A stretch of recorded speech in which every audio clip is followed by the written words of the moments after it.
Today we're looking over the diseased ranks of Nurgle and trying to work out which are the most dangerous threats on the table.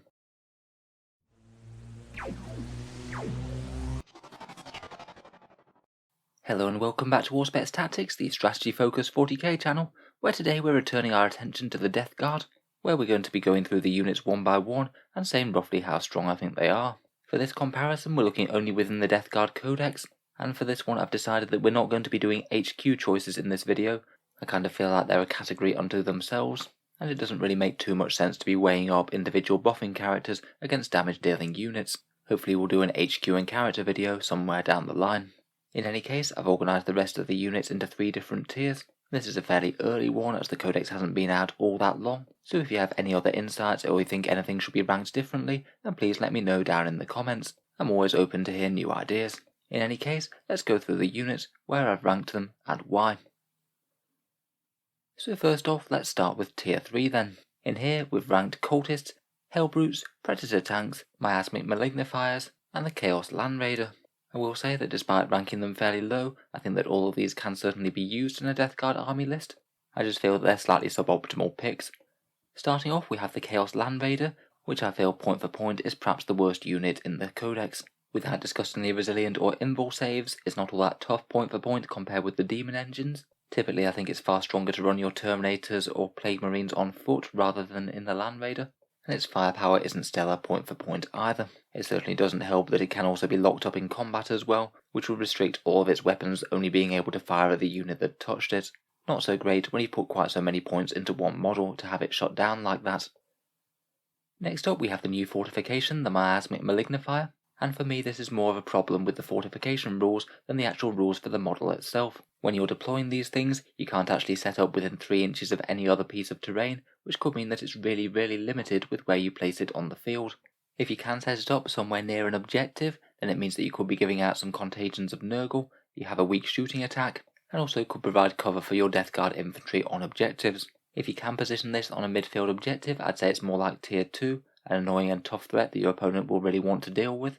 But in 9th edition 40k, the terrain really can be quite jam-packed, and unless you specifically organise the table so these things can be put down in an optimal location, then you're going to have trouble. If you can reliably put this down in a good location, it will be higher, but otherwise I'm going to put it in tier 3 just because it's so unreliable and dependent on the board. Next up we come to the Chaos Predator tank, and this one just isn't great because it's in direct competition with the other Demon Engines. It has fairly good firepower point for point, but realistically there's no reason to take this in my opinion compared with say a Plague Burst Crawler with entropy cannons, or even Mephitic Blight Haulers. They both have fairly similar damage output point for point, while being far tougher point for point with a decent invul save and disgustingly resilient. Sadly just not very well balanced, and it needs a points drop compared with the rest if it is going to become a serious contender. Next up we come to the Hellbrute, which to be honest was one of the ones that I was most toying with putting in tier 2. It certainly does have its merits. It's a decent firing platform that has the core keyword, so you can give it certain buffs from Death Guard characters, and it does have access to the Fire Fever stratagem for +1 to hit and wound with its ranged weapons. Again, I just don't personally like it quite as much as the other Demon Engines. It's hampered by a fairly slow movement, and it doesn't have an invul save either. Personally, I just can't see myself wanting to take this over things like bloat drones with flesh mowers, Plague Burst Crawlers, or Mephitic Blight Haulers. I don't think you penalise your army very much by using them, but I'm just not sure they're optimal. Finally, on the list of tier 3 units we have Chaos Cultists, 5 points per model chaff, who are really just down in tier 3 because they happen not to be Poxwalkers. Poxwalkers cost the exact same, are far tougher, are fearless, and have really quite decent melee with the power to do tons of mortal wounds. For me, the only reason I'd want to take Cultists in the list are for a cheap unit to do actions which Poxwalkers can't do.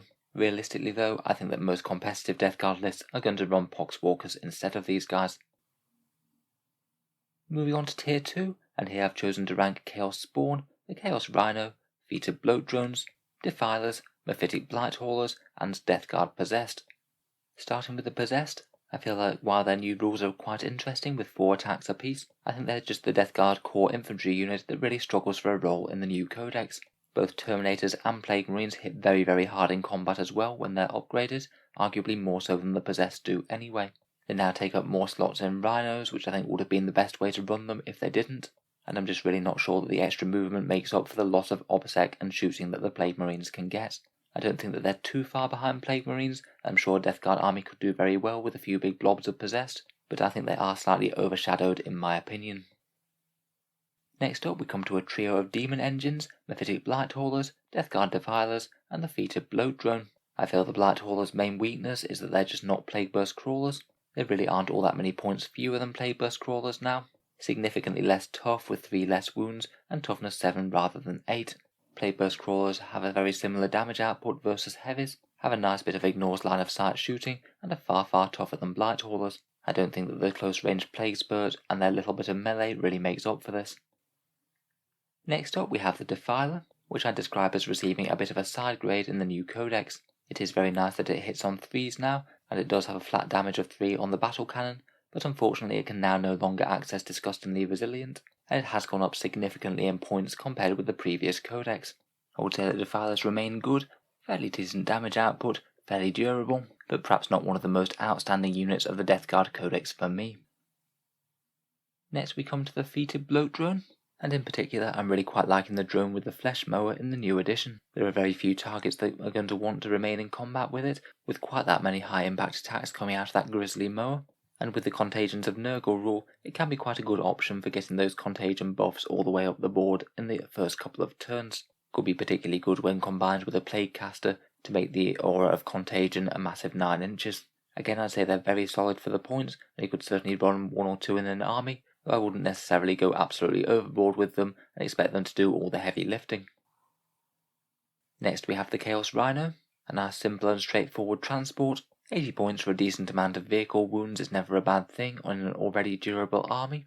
I would consider this as a choice to transport some Plague Marines into battle, particularly ones decked out for melee rather than range. I think 1 or 2 of these moving up onto midfield objectives full of Plague Marines turn 1 could be a reasonable idea, and from then on it can just be a cheap nuisance unit, maybe charging enemy units to lock them up, or hovering next to them for Contagions of Nurgle to give them -1 toughness against your shooting.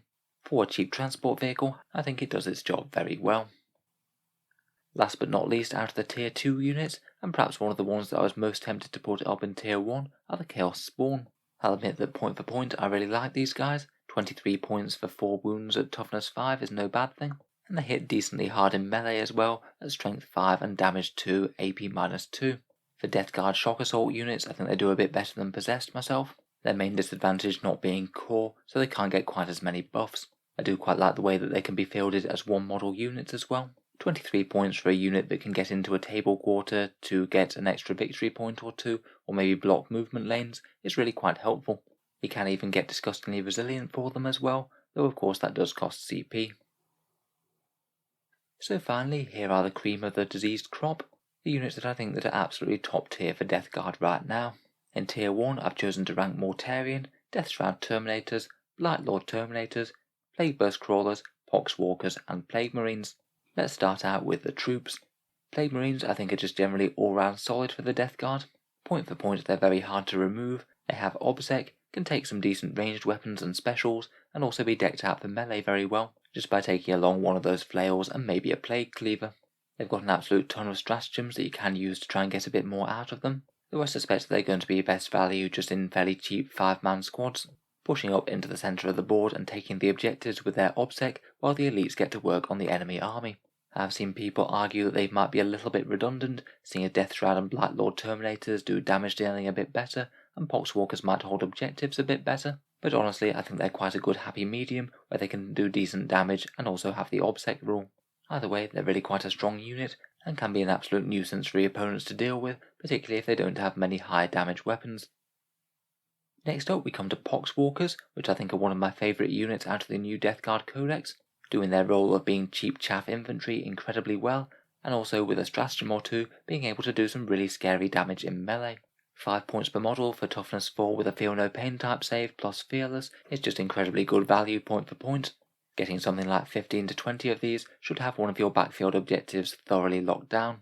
Otherwise you could think about using them in slightly smaller units for screening, or even outflank them in strategic reserve, where they could be a really annoying threat, emerging by enemies who are holding their own objectives. For 1 CP though, they can potentially deal a lot of mortal wounds on 6s. Theoretically, if you ran Harbingers Poxwalkers and used 2 CP for the stratagem that gives them mortal wounds and the one for the Harbingers to reroll all hit rolls, you'll average a crazy 12 mortal wounds out of a unit of 20.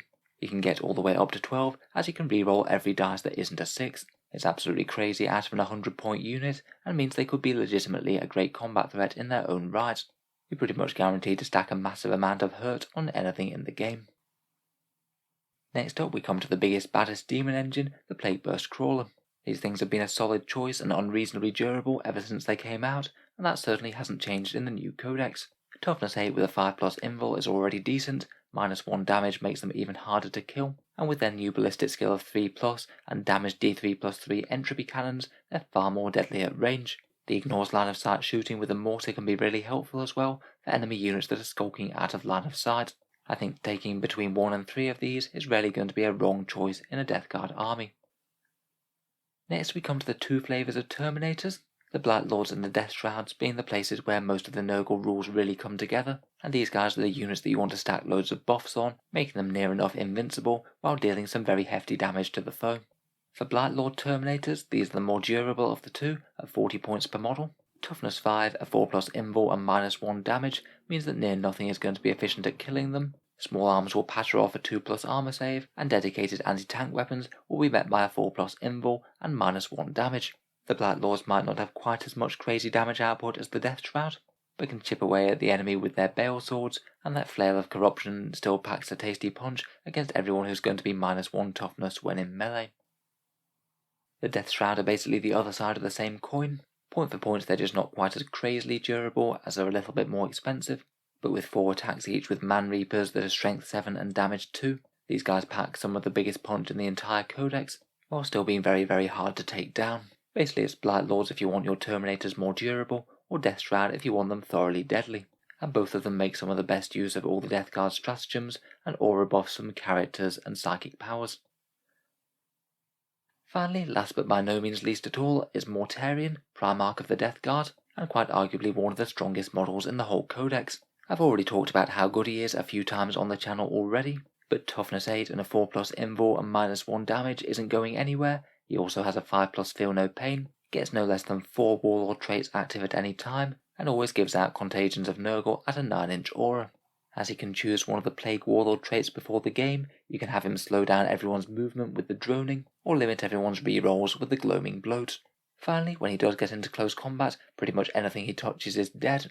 Silence, the big scythe, can have either 21 attacks, or 7 attacks at damage D3+3. Whether you're a battle tank or a horde, you're likely going to be dead. At 490 points, he is a significant chunk of the Death Guard army at 2000 points, but by giving your opponent a ridiculously durable threat that they really can't ignore, the rest of the army should be a lot more free to do exactly what it wants. So I hope you've enjoyed a little run through of the Death Guard units and how I think they're stacking up against each other in the new decks. Hopefully at some point we'll also get onto the HQ choices in another video. As I mentioned, let me know if you think that I've ranked anything too low or too high. I look forward to having a read of your thoughts down in the comments below. If you have enjoyed the video, then feel free to subscribe to Auspex Tactics, where we'll certainly keep the 40k tactics and strategy videos coming, with new ones pretty much every day. Finally, if you have been enjoying the videos on the channel quite a lot, I would just like to mention that the channel has a Patreon page, which you can find down in the video description. Making all of these videos, particularly more in-depth tier lists like this, does take a fair amount of time, and if you are enjoying regularly, any support is massively appreciated. Channel patrons do get a fair few advantages, such as seeing certain videos early, regular votes to see what sort of things come next on the channel, and automatic entry to the channel's monthly prize giveaways with a chance to win some big model kits. If any of that sounds good to you, or you'd just like to help support the channel, then the link is down in the video description below. In any case, a massive thank you for listening, and I'll hope to see you guys next time.